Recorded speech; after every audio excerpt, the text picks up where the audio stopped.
I do want to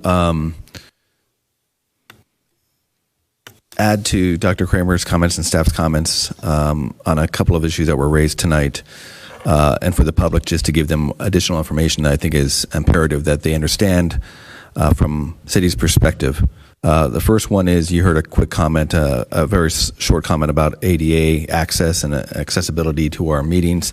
We actually provide that on our agenda. If people have concerns of any disability, they can contact the city clerk or the Planning Commission clerk's department and ask for and discuss it, and we can make arrangements for that. For this particular matter, we did not receive any of those calls, so I wanted to put that on the record.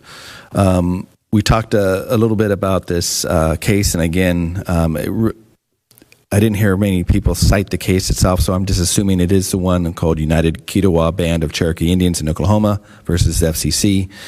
And again, I want to comment on a portion of that case because I think there's been some confusion about the impact to our city, the impact to our state, the impact to decisions that we can make at this time. And in this decision, when the court looked at the various petitions and the various orders, there was 5 points.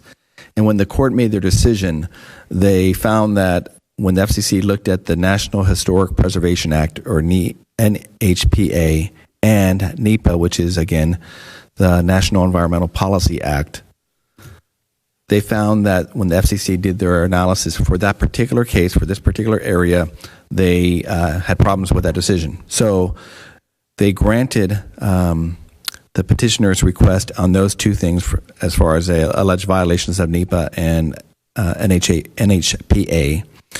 But it's important to note that while they have some incredible wording here that we might use in cases that we might have as far as California League of Cities against the FCC that's currently underway, it doesn't impact us as far as how we can apply this case.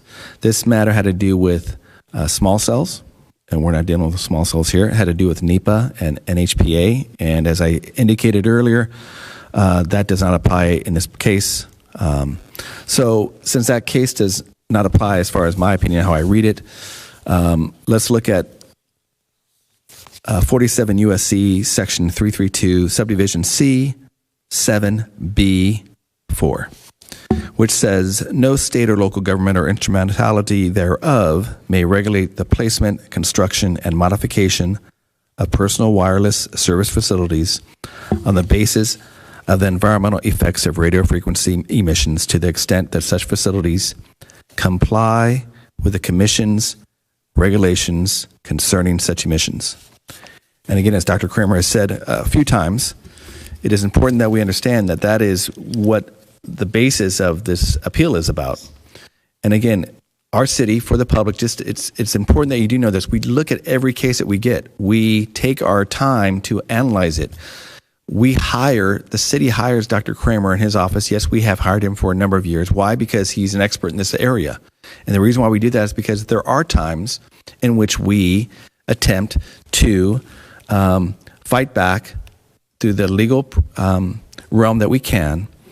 And we do that with effort, if we can, and with an analysis of the success. And one of the things that has not been on the table since 1996 is if the RF emissions meet the federal guidelines, that is off the table across the nation, across every city, across every state. It's off the table to deny the case because of that issue. It is very important that you understand that. We heard comments about Calabasas and some other cities. Again, I request that you look at those ordinances carefully because most of them that I've read at least have an out. And that out is that if it doesn't if there's a request for an application for a location that under the general rules of the ordinance it's not permitted, they have to permit it if required by federal law. And while we don't have that in our city, I suspect that there's going to be some case down the road where they're going to say, yeah, it's required by federal law. So I mentioned NEPA. There was also a comment about aesthetics. Again, we're looking at this case very specifically. and Mr. Chua and staff, Dr. Kramer, we look at this case and we say, does it meet the boxes of our wireless policy? Again, this is a macro site, so we're looking at our 97.197 policy. And again, we check the boxes. It is going into a commercial area.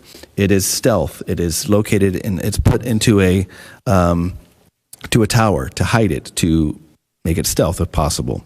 Again, these are efforts that we make. A lot of cities do not do that, but we make those efforts, and again, to help us and to help our residents to make this less objectionable if possible.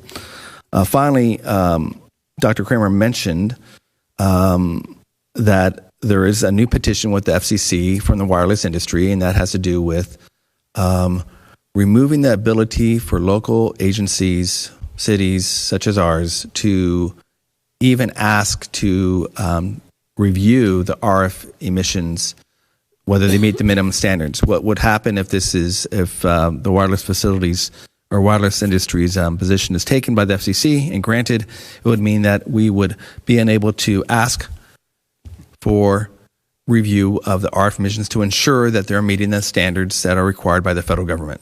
That's exactly one of the things that Dr. Kramer does. He looks at these cases, and there's got to be situations at times, not always, but at times, because it doesn't help Verizon, it doesn't help other agencies or other operators to not comply with that. But sometimes, guess what? There is an issue, and by checking it, we work with them and say, yes, let's make sure that this complies with the federal regulations, and that's taken away from us. So what are we doing? We are actually petitioning, spending money, spending effort to fight that, and we do that because we're concerned on the battles that we can fight.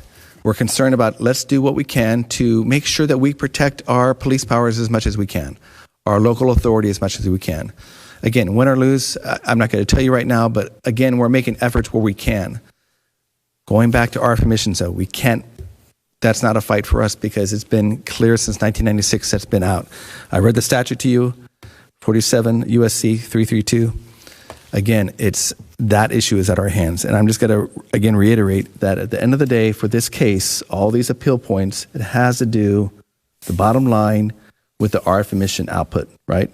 And so that's why the recommendation is what it is, and that's why we are recommending approval, because of those aspects of our policy that it meets.